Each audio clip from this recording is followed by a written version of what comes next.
মা ও মা আরে মা কলৈ গ'ল মা ও মা মা ভোক লাগিছে ভাত দিয়া না মা আৰু নাই ও মা আরে কিবা দিয়া না ভাত দিয়া ভোক লাগিছে এখন সদায় ভাত খাবলৈ ক'লৈ গুচি যোৱা মা বুকুত শিল বান্ধি এজন অভিনেতাই মঞ্চত কৰিলে বলিষ্ঠ অভিনয়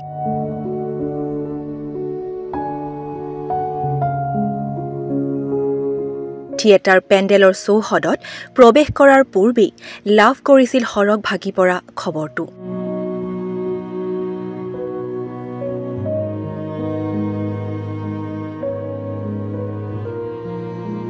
তোমাৰ মা আৰু নাই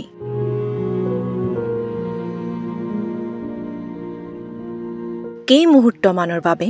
থমকি ৰৈছিল যদিও এজন শিল্পীৰ দৰ্শকৰ প্ৰতি থকা দায়বদ্ধতা প্ৰযোজক গোষ্ঠীৰ লগত হোৱা চুক্তি আৰু নিজৰ দায়িত্বৰ কথা সৰুগত কৰি আগবাঢ়ি গ'ল মঞ্চৰ কাষলৈ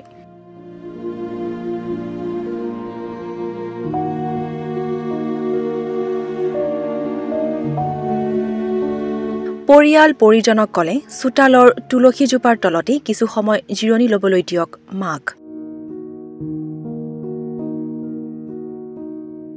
অৱশেষত থিয়েটাৰৰ অন্তিমটো দৃশ্যলৈকে অভিনয় কৰি ধাৱমান হ'ল মাতৃৰ মৃতদেহৰ ওচৰলৈ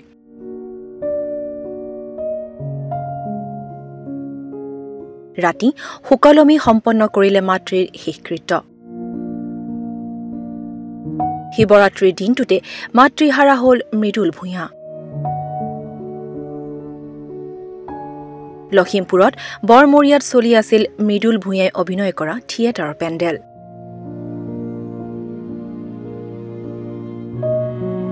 নিজৰ জিলাৰে বিহপুৰীয়া ৰঙাজানত ঘৰ মৃদুল ভূঞাৰ বাসগৃহতে মাতৃৰ বিয়োগ হ'ল যদিও থিয়েটাৰ কাৰ্যসূচী শেষ কৰিহে উপস্থিত হ'লগৈ অভিনেতাজন মা গ'ল কি কম আৰু গ'ল লখিমপুৰত আছিল চাৰে চাৰিটামান খবৰ পালোঁ কিন্তু মই চৌটো এৰি থৈ আহিব নোৱাৰোঁ সেইকাৰণে চৌটো কৰি পেলাই আহি পেলাই পালোঁ ভাইটিও আহি গুৱাহাটীৰ পৰা পালেহি মাত্ৰ চিতাত আনি উঠাইছোঁ আৰু মাক বিদায় দিব লাগিব সেয়াই আৰু কালি চকু কৰিব লাগিব সেয়াই মায়ে মানে সহজ সৰল মানুহ আছিলে আমাকতো শিকাই থৈ গ'ল খুব ভাল পাইছিলে খুব সম্বন্ধ ৰখাইছিলে চব মানুহৰ লগত আমাকো কৈছিলে কি হ'ব আৰু উপায় নাই মৃত্যুটো মানি ল'ব লাগিব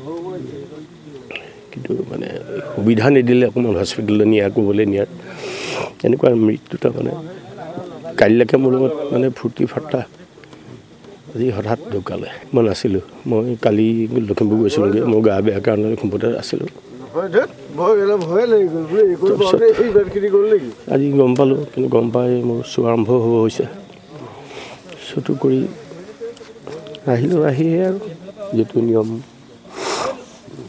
বিদায় দিয়াৰ সেইখিনি কৰি পেলাই এতিয়া চিতাত উঠাইছোঁ গতিকে সেয়া আৰু জীৱন আৰু কি কৰিম জীৱন ভগৱানে ভাল ঠাই স্থান দিয়ক বতীয়ে মানে কোনোদিন কেতিয়াও কাৰোৱেই বেয়া চিন্তা কৰা নাছিলে তেনেকৈ আমি বতী বুলি মাতোঁ মাক বতীবোৰ কুশলে ৰাখক আৰু আমি এতিয়া ভাগি পৰিলে নহ'ব ভাগি পৰা নাই মই এতিয়া আমি কাম কৰি যাম কালি ৰাতিপুৱা আকৌ মই নাটকলৈ যামগৈ ইয়াকে কোৱা হয় শ্ব' মাষ্ট গো অন